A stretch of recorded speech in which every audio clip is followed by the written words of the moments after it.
Hello everyone, in today's video we're going to be taking a look at the effect of spacing in a formation in BVR engagements. So to experiment with this, what I've done is I've grabbed myself, yeah, you probably could have guessed it, F-16.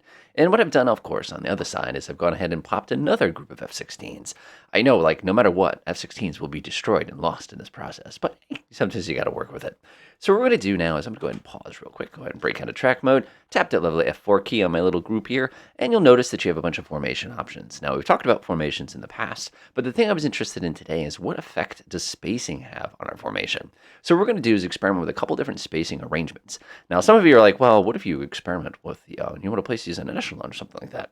That's all really, really good stuff as well, but for the purposes of our experiment, we're going to try to narrow down the variables here and kind of keep it as simple as possible. So I'm going to be going with the line arrangement here. So the first spacing I'm going to go ahead and try is a relatively tight spacing, and that's going to be a spacing where the other ship is, or the other ship, of course, they're all airplanes. The other airplane is relatively close by to the previous airplane. So what I'm going to do is go ahead and come down here, set this to meters, and pretty typical, probably about 100 meters is pretty typical. Now, it might look like my little squadron disappeared there, but believe it or not, they are still here. They're just a little bit closer to each other now. So let's go ahead and see how the engagement plays out. Hit that lovely space bar. Keep in mind, we're a little bit past the maximum range of a typical F-16 here. So speed up time. One thing you got to watch out for, by the way, when you are using custom formations like this, you want to set the formation after you've already given them a move order. That just kind of works a little bit better. So our buddies are here trying to acquire, where are those pesky enemy F-16s here? They should be anywhere, anytime now. Oh, we're starting to pick up one. A pretty typical range here. Let's see, what, 43 nautical miles? Pretty good for a high-speed head-on engagement. Not unusual. And we should just about be able to acquire the last couple. And the last couple is kind of balanced. There they go. All right, this should be good enough. I'm going to go ahead and order my attack here. So this is my tight formation. So the AMRAMs are on the way right away. There comes the spam ram. Whoa! And we're getting return spam rams. All right, this is pretty typical of most modern engagements here. They fire a bunch, then they turn around and run. I believe I fired a little bit too far outside of my maximum range there. So our F-16s are all kind of broken up. They're going every which way here. Oh, spinning back around. Wait, here comes the next round of the spam rams. I think we're going to end up with a gunfight here. I don't think this is going to come down to missiles. In just a second, you can see a bunch of red missiles right here. Watch this, watch this. Oop, oop, That is the funny thing about modern BVR engagements here. We can only do this so many times. We don't have an unlimited supply of missiles. And yes, I did tell the other guy to go ahead and use theirs. Oh, we got a bit of angles on them now. Nah, they're just going to turn and run. Here they go again. I think we're out of the good stuff here. Yep, we're down to the dogfight missiles here. So I would kind of argue at this point, fairly inconclusive. It gave us absolutely no tactical advantage. It just ended up being the typical spam ram. So let's go ahead and open the thing back up again, and we'll try spreading everything out just a teeny tiny bit more now. So right now, like I said, the previous one, we did a 100-meter separation. So now what we're going to do is we're going to go right up to a 1 nautical mile separation. Now this is substantially wider. That means my total frontage area now is up to 4 nautical miles. Whoops, gotta shut that mode off. I can't see what I can't see here. Go ahead and start sneaking in, trying to acquire those targets again. Thank God for time acceleration. This game would be a very interesting game if we did not have time acceleration. I'm going to order my attack nice and early here. Remember, we're a little bit spread out here. AMRAM's on the way. Pew, pew, pew, pew, pew, pew, pew, pew, pew, pew. Here comes the return AMRAMs. And the party started. Look at them all going all over the place. They're still on the run. Get back here. We're not done fighting you guys. More spam rams. Gotta love these things. And I think we're going to end up with an inconclusive result. Call it a hunch, but it seems like the other guys did not get as many shots off for some reason. Oh, whoa. There they are. Whoa, run, run, run, run, run. Just makes me always think of Monty Python and the Holy Grail. Run away, run away. Kind of one of those sort of situations. Well, if she's as light as a duck, she must be made of wood. And therefore, you know exactly what I mean. All right, so I'd say pretty much that we've got a situation where we're pretty neutral again. So, okay, pretty typical. Well, let's get a little more extreme here. Let's go ahead and grab my crew here, and I'm going to order them to have a 10 nautical mile separation. So now my crew is in a really wide frontal space here. This would be very irritating to try to maintain something like this in a flight sim because you can't really see the other guy. You'd be reliant basically on your data link to know that you're in the right position. So let's go ahead and unpause. Kind of get everything rolling once again. Go ahead and shut that off. And go ahead and pick up time. Now, the advantage to such a wide area, by the way, tactically speaking, is I now cover this entire front right here. So one of the fun tricks that I've seen people do is they'll do this with F-35s and basically do them 100 miles apart. So they have the world's widest AWACS. And it works really, really well. All right, I'm going to go ahead and order up my attack here. Now, the thing that's going to be different this time is all my guys on attack. Now, notice I have pinchers to help me out here. So they're going to go ahead and do their normal launch. Oh, that was different. Oh, that was very different. I did not expect that at all. So these crew, okay, but the problem is when they break is when they automatically start the missing here. But the interesting thing is my guys in the south still have missiles, and they're able to actually fire in this kind of like little pinch situation. I don't think that's going to count though, because I think the middle crew still got their missiles off. Oh, this is different. This is different. Oh, oh. Okay, we found something. We have discovered something. We have discovered that in this particular case, we're basically acting like, I almost want to call it a bulldozer. Like it's in the sense that, basically all these different aircraft now, we're going to go ahead and order them up here now. Come on, get in the dogfight. I want to see a wasted F-16 here. The interesting thing I think I've just discovered is the fact that you can basically use a wall of airplanes as almost like the spade on the front of a bulldozer kind of a thing, and basically push the other guys backwards without losing any ground using this strategy. Okay, so now we're on to something. Now we're on to something. Somebody go switch over to blue again, and I like that. I like that. I don't know what to call that strategy, and I feel like I need to spend some more time developing it. But what I'm going to do anyway is I'm going to go ahead and open this one up just a teeny tiny bit. Go ahead and press my Control-Shift F9 here. I'm going to go ahead and say, yeah, if you guys need to ignore platted, of course, please. Optimistic, we're going to do one of those. The next thing I'm going to do is I'm going to go ahead and order them to be using the no escape zone launches. You see exactly my plan here. Yeah, if you haven't guessed it yet, you'll guess it pretty quick here. So what I'm going to do this time is I'm going to use basically the nose of this little bulldozer, followed up by something to kind of do the kill shots here. So I'm going to grab myself a bunch of F-15s here. We're going to use, let's be mean. Let's grab the new one. Because, I don't know if that's fair. Too bad. Oh, let's just do that. That looks good. All right, so this will be my kill shotter right here, and he's basically going to help us out. All right, let's go ahead and unpause here. So I've got everybody in my formation. They've been ordered to engage. We'll get a little bit closer here. And again, I'm going to use my F-15 here as kind of my kill shot. So I'm actually going to order him to do one of these things. I got to remember working in 3 dimensions here, so I got to pull him a little oblique here. All right, looks good enough for me. I'm going to go ahead and order my attack. Grab my handy-dandy F-15E here. I'm going to kick them up. We don't want to kick it up just yet. What we want them to do is we want them to maneuver first. Okay, that should be more than enough to cause a little bit of confusion. Let's try to square that up a little bit. Now, this requires a... Okay, he's already firing. Okay, I don't remember giving him permission, but I forgot that these are all going to be data linked anyway. So my F-16 is actually the one taking the shot here. So what I actually want him to do now is those F-16s will be firing any second now. That's what I was waiting for.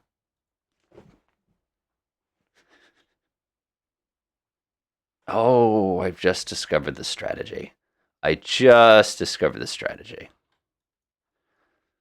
So the strategy here is not actually to go ahead and use the that flight as the bulldozers. The strategy there is to use that flight as basically a unit that can keep the pressure on while the other unit proceeds.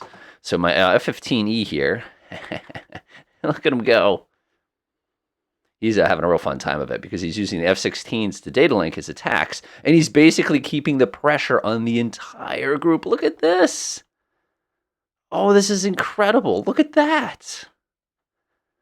Interesting. Uh-oh, that's not good for him. Not good, not good, not good. That was, I think we're about to lose an F-15 here. He got too greedy. Nah, the MRAM ran out of energy here, but my F-16s are there to kind of help us out there. Interesting. Okay, so this is kind of cool because basically the weapon... Oh, somebody got curse-polluted. So I think with a little bit of research and development, we might actually figure out a way to make it so that we can basically put pressure on it, push them out of the way, and then have a follow-up unit basically finish the deed kind of a thing like there. But it's definitely going to take a little bit more experimentation. So the next one I would like to do is one more quick experiment. And this time what we're doing is actually going to have our F-16s leave their radar off and spread themselves out. See exactly what I'm doing there. So I'm actually going to order them to do that. The next thing what I'm going to do is, this is extremely dangerous, but what I'm actually going to have them do is I'm going to tell them not to get out of the way. Well, I'll crank and drag. I'm going to leave that one actually just as it is, but I'm ordering them to, this is going to sound terrible, follow the missile straight in, then automatic evasion. I'm actually going to shut off. That's not safe usually, but I call it a plan. And again, I'm not sure if this is going to work. Now I have an idea, and I figured why not play with it. All right, unpause. So right now we have an AWACS, and the AWACS is our best friend here because it'll spot those other targets immediately. So this will give us plenty of time to kind of plan things out and figure out what we're going to do. Remember, these aircraft won't engage unless they're confident that we're hostile. So this works very, very, very, very much in our favor here. So let's speed up time here. Again, this is a cooperative engagement. We're not 100% sure. Yeah, we don't really, there's a little bit too much ambiguity in our bearing here, so I don't think we're going to get away with this. Yeah, we're not going to get away with this. Ah, that's a bummer. Okay, we'll order the attack anyway. I had a feeling that might happen. Our AWACS is just not good enough to provide us with a bearing precise enough to be able to get away with this. So if this bearing were a little bit more accurate, we could probably do a cooperative engagement on the targets, but it looks like we're not going to be able to pull that off here. So our F-16s are actually going to close into basically death range, which we're already identifying their missiles that are probably launching at us. Yeah, that doesn't work. Ah, bummer. So of course what we can do at the last second is we can flip our radars on, go ahead and do the engagement. And unfortunately, because these guys in the corners are already way too close to being in range, we got to now immediately call for that automatic evasion. Yeah, we got to get out of here. Get out of here. Get out of here. Get out of here. Get out, get out, get out, get out, get out, get out, get out. Because otherwise, their AMRAAMs are going to come find us as well. But we got quite a few missiles off in multiple different directions here. So I don't think that's going to be enough to do the deed. And unfortunately, our entire F-16 group is just running. Ah, bummer, but I feel like I can get this to work. All right, I've stacked the proverbial deck here. We'll see what happens. So what I'm going to do is go back up to my 10-mile engagement here. Go ahead and place everybody into that position. That's fine. And next what I'm going to do is I'm going to go ahead and do the same thing I did before. Let's order them to follow the missile straight in and do not evade. If you guys start evading, it's not going to work. That looks good to me. We'll go ahead and say fire at will. And that should be good. So to help us out here, we've got a couple different very, very effective radar platforms. And we're going to see what happens here. Like I said, the objective here would be to try to be able to do the cooperative engagement as my giant wide bulldozer kind of spade strategy here. And we already have a beautiful lock and everything's looking fantastic. Now, if I wanted to, what I could do is spread these guys out even more. As a matter of fact, yeah, let's do that. That should make us even wider. Hey, there we go. Now we're going to order the attack. All right, we have ourselves a pretty tight thing here. We're actually going to shut off the radars here. We don't want them to be running those radars this whole time because that's just going to mess us up. There we go. Now we can do our cooperative engagement. All right, let's see what we got here. So we're coming into range. We're nice and wide. I actually think we're too wide here because I'm noticing like this guy in the south is never going to get in range to actually take a shot. So if I put it like a slight oblique maybe. Again, I'm kind of experimenting here. That's what's so great about command is you can try these things. That oblique is a little too oblique. Unfortunately, let's place them back in heading there. There we go. Now we're good. Okay, cool. So now my little my spade of death here is ready to rock. And remember, this is a cooperative engagement, so our F-16s are going to get kind of a last-second shot. Yes! Look at this, look at this, look at this, look at this. Notice that the squad of F-16 is going for the middle guy right here. So if I actually pivot, wait a minute. Are they going to pivot with him? Nope, they are not going to pivot with him. Bummer. I was hoping they'd stay with that guy, so these two in the corners will get the free shot kind of a thing like that. All right, we are more than in range here.